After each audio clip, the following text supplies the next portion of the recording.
Hello everyone, कैसे हैं आप सभी। उम्मीद है आप सबकी परीक्षा की तैयारी बहुत अच्छे से चल रही होगी। जो भी छात्र छात्राएं प्रतियोगी परीक्षाओं की तैयारी कर रहे हैं और अगर आप एमपी सेट का फॉर्म भर रहे हैं तो हमें इसके सिलेबस के बारे में बहुत ही ज़्यादा ज़रूरी है। तो आइए जानते हैं कि एमपी पीएससी में सेट में सिलेबस किस प्रकार का है। ये हमारे particular economics subject second paper का सिलेबस है। गवर्नमेंट के द्वारा 2024 के लिए अलग से सिलेबस अपडेट नहीं किया गया है। जो सेट 2022 का सिलेबस था उसी सिलेबस के अकॉर्डिंग आपका आगे का पेपर आने वाला है। तो ये हमारा ऑप्शनल पेपर है। तो जिस व्यक्ति ने सेकंड पेपर में जो भी सब्जेक्ट चुना होगा, चाहे हिस्ट्री हो, पॉलिटिकल साइंस हो, हिंदी हो, English literature, A to Z आपने किसी भी सब्जेक्ट को चुना हुआ है तो वो आपका सेकंड पेपर हो जाएगा। जैसे यहाँ पे मैं इकोनॉमिक्स पढ़ाती हूँ तो यहाँ पे सेकंड पेपर इकोनॉमिक्स वालों का इकोनॉमिक्स हो जाएगा। इसमें दोनों तरीके से सिलेबस मैं आपको बताऊँगी, हिंदी में भी और इंग्लिश में भी। अगर इंग्लिश मीडियम वाले बच्चे इस वीडियो को देख रहे हैं तो उनके लिए भी काफ़ी हेल्पफुल हो जाएगा। तो चलिए हमारी वीडियो स्टार्ट करते हैं। यूनिट फर्स्ट है माइक्रो इकोनॉमिक्स, जिसमें सिलेबस में दिया गया है theory of consumer behaviour, theory of production cost, तीसरा decision making under uncertainty attitude toward risk, fourth है हमारा game theory non cooperative games, फिर है market structure competitive and non competitive equilibria and their efficiency properties, factor pricing, general equilibrium analysis, efficiency criteria, Pareto optimality, Kaldor, Hicks and wealth maximisation, welfare economics fundamental थ्योरिज्म, social welfare function, asymmetric information, adverse selection and moral hazard. Second unit start होती है macro economics. First chapter है हमारा national income concept and measurement, determination of output and employment classic and Keynesian approach, consumption function, investment function, multiplier and oscillator, demand and money, supply of money, ISLM model approach, inflation and Phillips curve analysis, business cycle, monetary and fiscal policy, rational expectation hypothesis and it is critique। Unit third है हमारी statistics and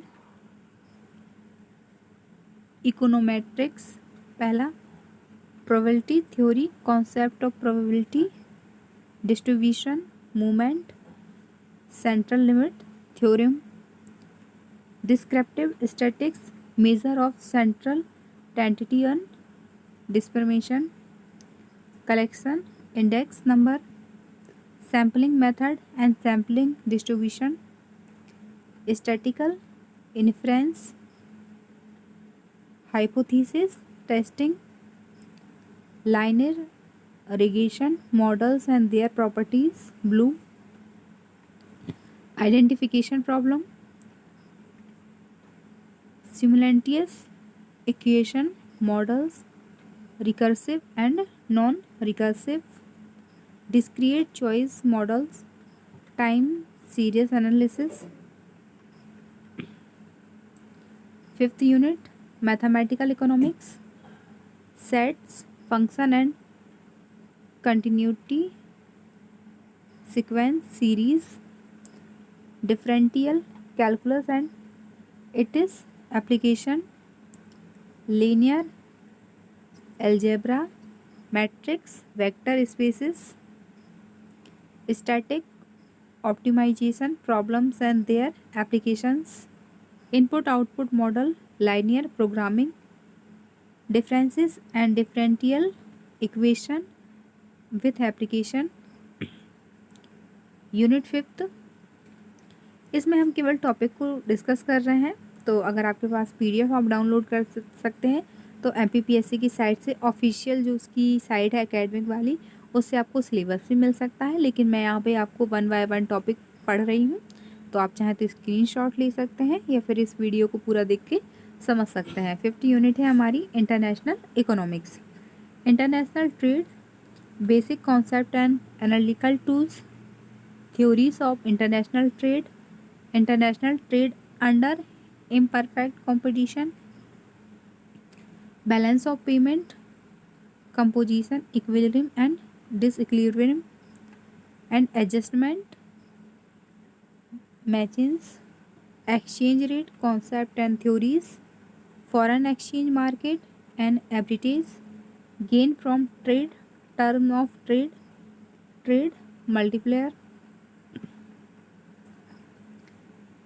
tariff and non-tariff various of trade dumping, gate, WTO and regional trade blocs, trade policy issue, IMF and World Bank. Unit 6, Public Economics, Market Failure and Remedial Measure, Asymmetric Information, Public Goods, Externality, Regulation of Market, Policy and Consumer Welfare, Public Revenue, Tax and Non-Tax Revenue, Direct and Indirect Taxes, Progressive and Non-Progressive Taxation,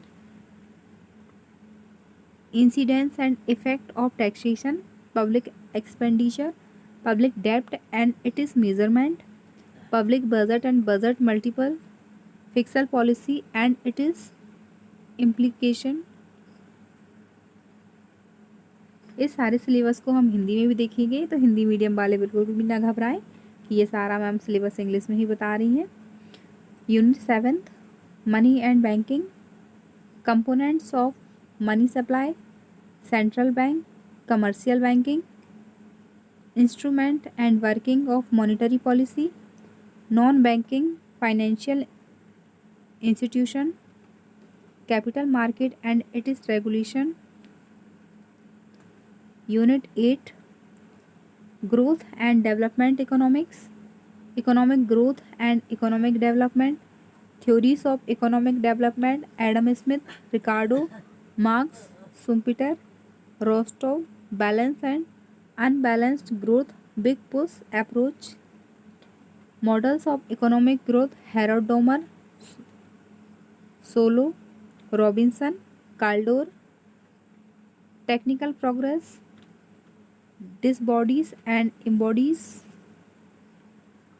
endogenous growth, indicators of economic development, PQLI, HDI, SDGs, poverty and inequality, concept and measurement, social sector development, health, education and gender.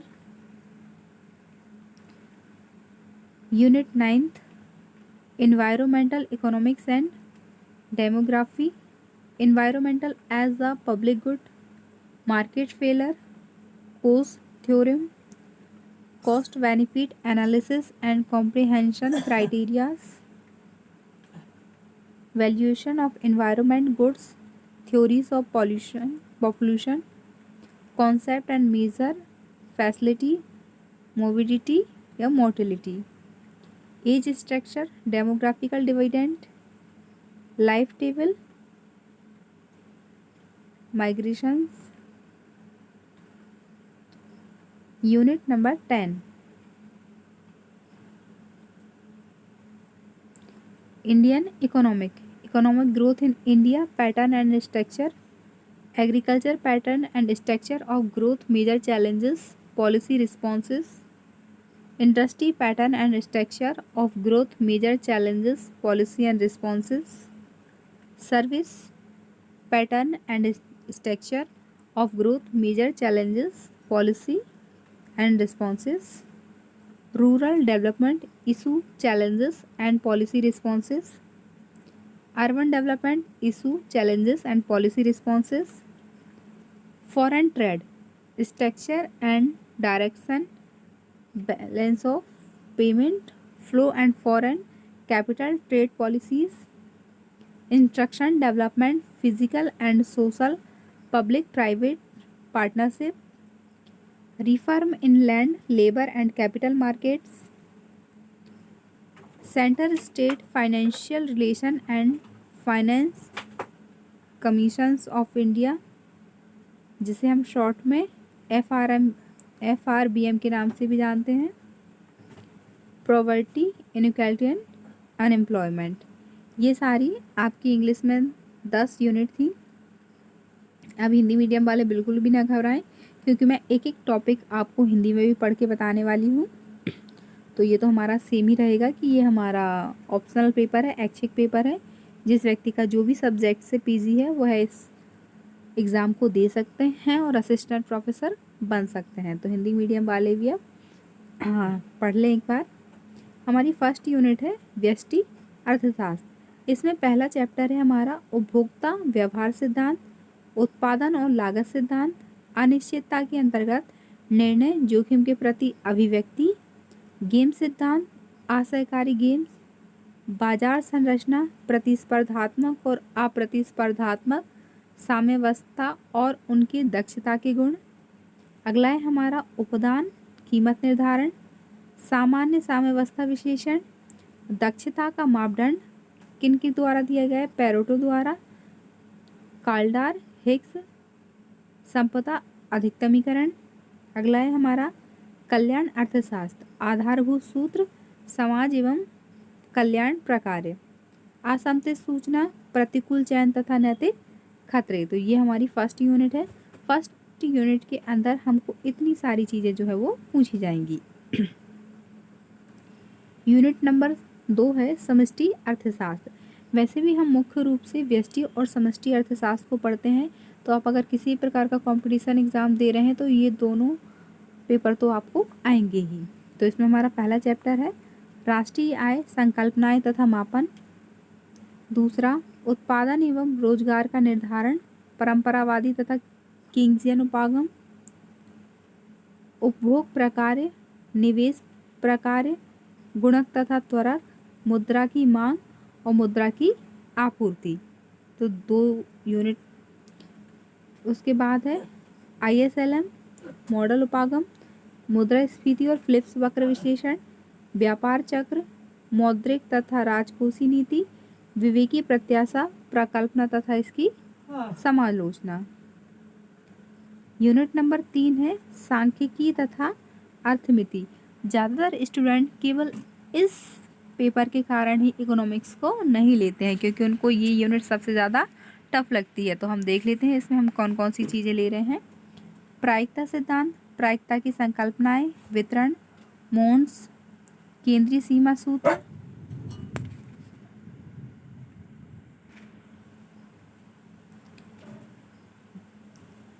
विवरणात्मक सांख्यिकी, केंद्रीय प्रवृत्ति का मापन, प्रकीर्ण आश्चर्य सूचकांक।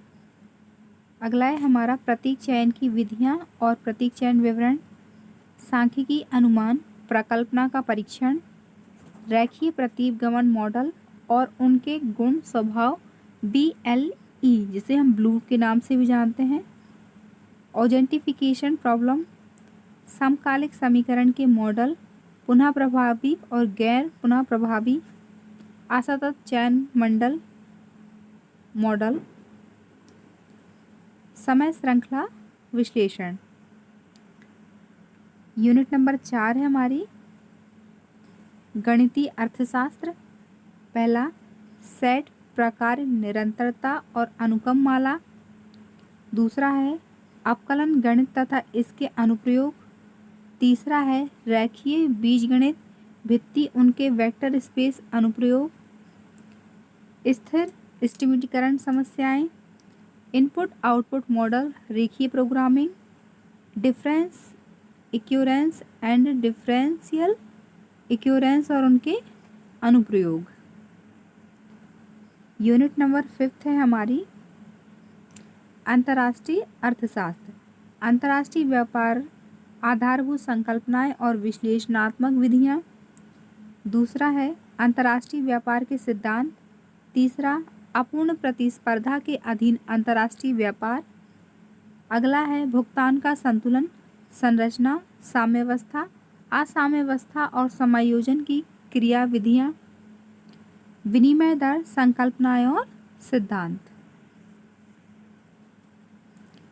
विदेशी मुद्रा विनिमय बाजार और विभिन्न मुद्रा का क्रय विक्रय। व्यापार से लाभ, व्यापार की शर्तें, व्यापार गुणक। व्यापार से जुड़े प्राशुल्क, गैर प्राशुल्क, अवरोधक, राशि पतन। गेट, अंतर्राष्ट्रीय संगठन और रीजनल ट्रेड ब्लॉक्स व्यापार नीति संबंधी मुद्दे। अंतर्राष्ट्रीय मुद्रा कोष और विश्व बैंक। यूनिट नंबर 6 है हमारी लोक अर्थशास्त्र। बाजार विफलता, सुधारात्मक उपाय, असंतुलित सूचना, सार्वजनिक वस्तु वाहता, बाजार का नियंत्रण, अभिसिंध और उपभोक्ता कल्याण। लोक राजस्व, कर एवं गैर कर राजस्व, प्रत्यक्ष तथा अप्रत्यक्ष कर, प्रगतिशील और गैर प्रगतिशील कराधान, कराधान कर भार और प्रभाव। लोक व्यय, ऋण तथा इसका प्रबंधन, सरकारी बजट और बजट गुणक। और लास्ट है हमारा राजकोषीय नीति और इसके निहितार्थ। यूनिट नंबर 7 है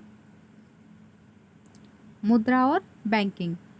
मुद्रा आपूर्ति के घटक, केंद्रीय बैंक, वाणिज्यिक बैंक, मौद्रिक नीति के उपकरणों और इसकी कार्यशैली, गैर बैंकिंग वित्तीय संस्थान, पूंजी बाजार और उसका विनियमन। यूनिट नंबर 8 है समृद्धि और विकास का अर्थशास्त्र। आर्थिक समृद्धि और आर्थिक विकास। दूसरा आर्थिक विकास के सिद्धांत किन किन के द्वारा दिए गए हैं? एडम स्मिथ, रिकार्डो, मार्क्स, शुम्पीटर, रोस्टो।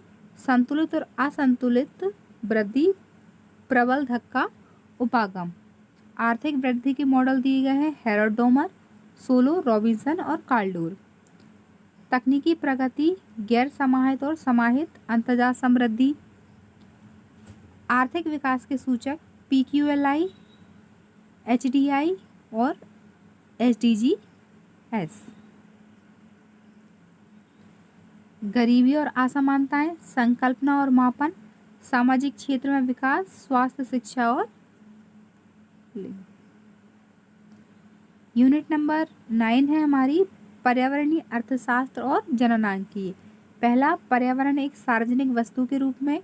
दूसरा बाजार विफलता। तीसरा कोष प्रमेय।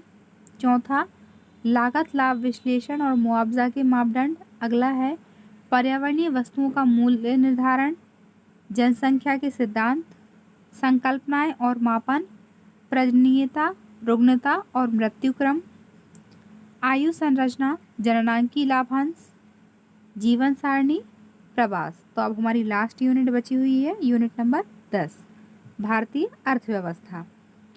भारत में आर्थिक प्रगति, प्रतिमान और संरचना। दूसरा है कृषि के प्रगति, प्रतिमान, संरचना, प्रमुख चुनौतियां और नीति प्रतिवचन। अगला है उद्योग प्रगति के प्रतिमान और संरचना, प्रमुख चुनौतियां, नीति प्रतिचयन। अगला है सेवाएं, प्राकृतिक प्रतिमान, संरचना, प्रमुख चुनौतियां और नीति प्रतिवचन। ग्रामीण विकास, मुद्दे, चुनौतियां और नीति प्रतिचयन। शहरी विकास के अंतर्गत पूछा जा रहा है मुद्दे, चुनौतियां और नीति प्रतिवचन। अगला है विदेश व्यापार के अंतर्गत संरचना, दिशा, BOP, बैलेंस ऑफ पेमेंट, विदेशी पूंजी का प्रवाह, व्यापार नीतियां। आधारभूत संरचना विकास, भौतिक और सामाजिक, सरकारी निजी सहभागिता। अगला है भूमि, श्रम, पूंजी बाजार के क्षेत्रों में सुधार कार्य। अगला है केंद्र राज्य वित्तीय संबंध और भारत में गठित विभिन्न वित्त आयोग, FRBM, गरीबी, असमानता और बेरोजगारी। तो यहाँ पे हमारी 10 यूनिट समाप्त होती हैं। तो हमने यहाँ पे इंग्लिश में और हिंदी में दोनों में सिलेबस को एक बार रिवाइज कर लिया है। तो आप सभी के पास सिलेबस उपलब्ध हो गया है। तो आप सभी निश्चित होकर अपनी पढ़ाई की तैयारी करें। आप चाहे ऑनलाइन क्लास से पढ़ें, नोट्स बना के पढ़ें, बुक्स के द्वारा पढ़ें, बस कंटिन्यू पढ़ते रहें ताकि आप अपनी परीक्षा में सफल हो सकें। Have a good day.